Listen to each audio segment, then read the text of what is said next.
Nah, banyak pihak ya guys, termasuk WHO ya dan para pakar itu sudah menegaskan bahwa leadership ya atau kepemimpinan itu adalah kunci sukses penanganan COVID. Leadership yang kayak apa? Ya tentunya leadership yang mampu membangun trust dan respect dari masyarakat. Sehingga mereka semua mau mengikuti segala langkah atau kebijakan ya atau arahan yang diberikan oleh pemerintah. Nah, dalam konteks ini gue harus jujur nih guys mengatakan pemerintah belum berhasil ya membangun trust dan respect yang merupakan modal dasar tadi.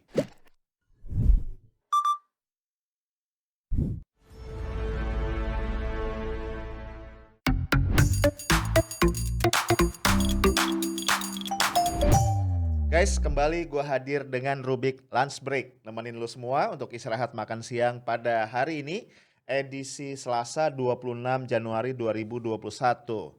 Nah, gue ingin ngebacain satu berita yang dirilis oleh CNBC Indonesia kemarin ya, 25 Januari. Judulnya, 2 minggu PPKM, Corona bukannya jinak malah tambah ganas.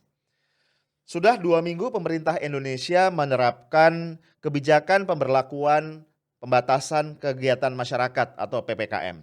Sejauh mana kebijakan ini mampu meredam keganasan pandemi virus corona atau Coronavirus Disease 2019, COVID-19 di tanah air.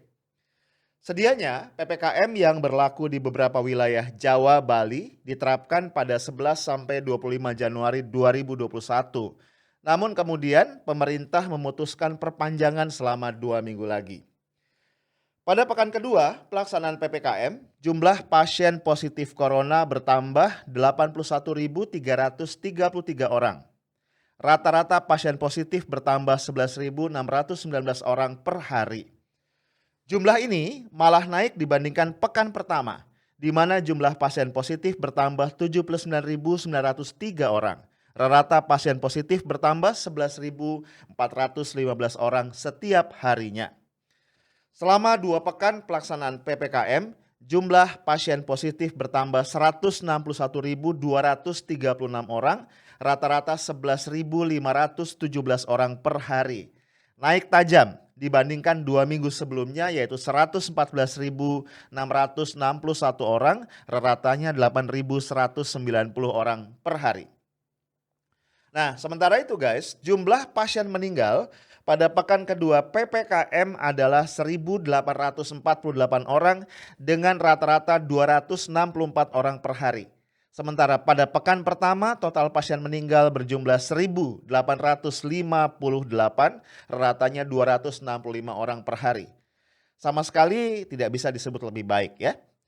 Dalam 2 pekan pelaksanaan PPKM, jumlah pasien yang tutup usia mencapai 3.706 orang, rata-rata 265 orang per hari. Lebih tinggi dibandingkan 2 minggu sebelumnya yang berjumlah total 2.892 orang dengan rata 207 orang per hari. Kemudian, kasus aktif pada pekan kedua PPKM bertambah 17.135 orang. Setiap harinya terjadi penambahan rata-rata 2.448 orang. Dibandingkan pekan pertama PPKM, ada perlambatan memang ya. Selama 11 sampai 17 Januari 2021, jumlah kasus aktif bertambah 22.609 orang dengan rata 3.230 setiap harinya. Meski demikian, dibandingkan dengan sebelum PPKM malah ada kenaikan. Kasus aktif selama 2 pekan PPKM bertambah 39.744 orang, rata-rata 2.839 orang per hari. Melonjak tajam ketimbang 2 minggu sebelumnya, di mana jumlah kasus aktif bertambah 14.421 orang, rata-rata 1.031 orang per hari. Guys, perkembangan ini membuat masyarakat kian cemas ya, termasuk pelaku pasar. Hari ini atau kemarin maksudnya ya tanggal 25 Januari, indeks harga saham gabungan IHSG terkoreksi dalam dan jadi yang terparah di Asia. Bahkan pada awal-awal perdagangan sempat amblas lebih dari 2%.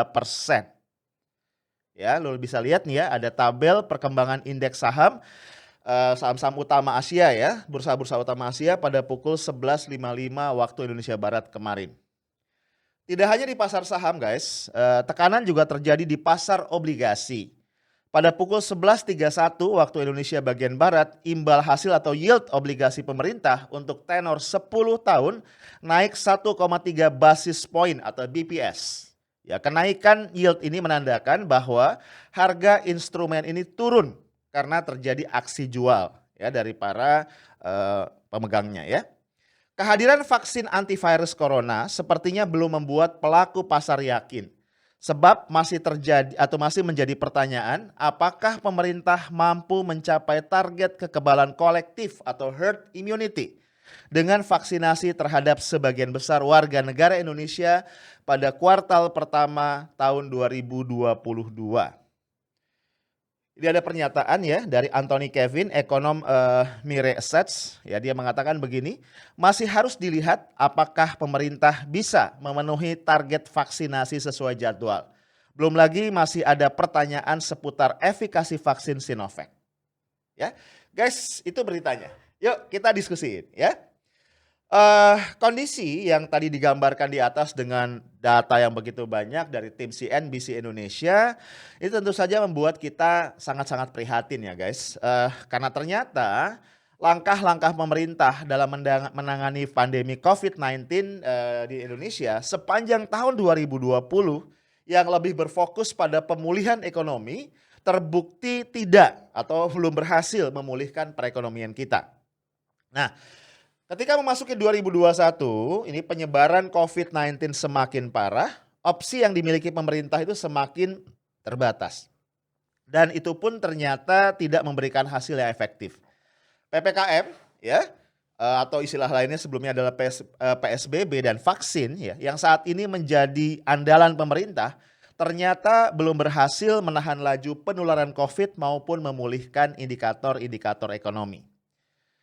Nah, banyak pihak ya guys, termasuk WHO ya dan para pakar itu sudah menegaskan bahwa leadership ya atau kepemimpinan itu adalah kunci sukses penanganan COVID.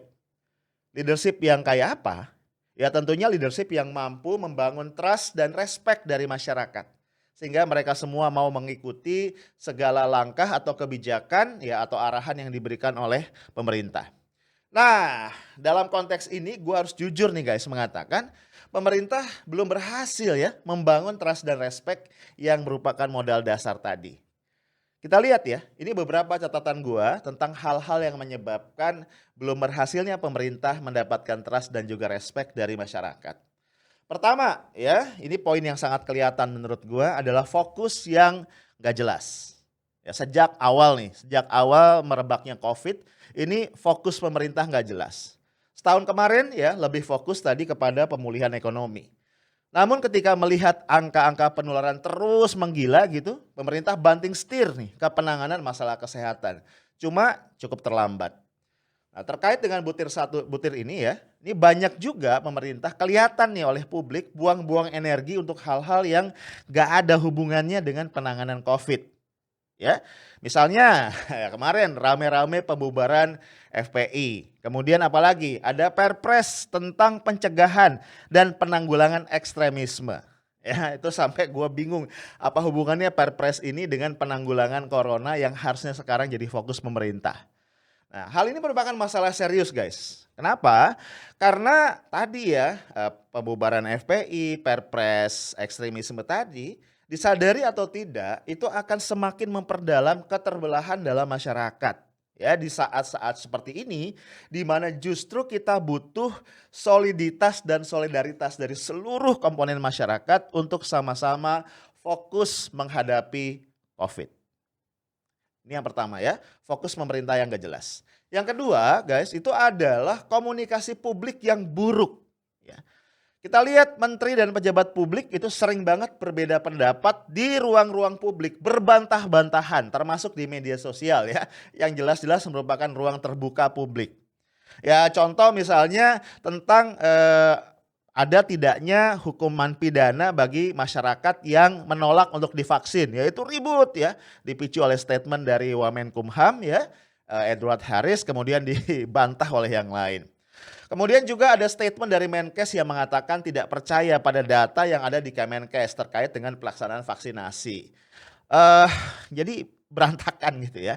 Termasuk di sini juga ya memilih influencer ya dalam kemarin ya launching vaksin 13 Januari yang justru ya itu tidak mampu memberikan contoh yang baik.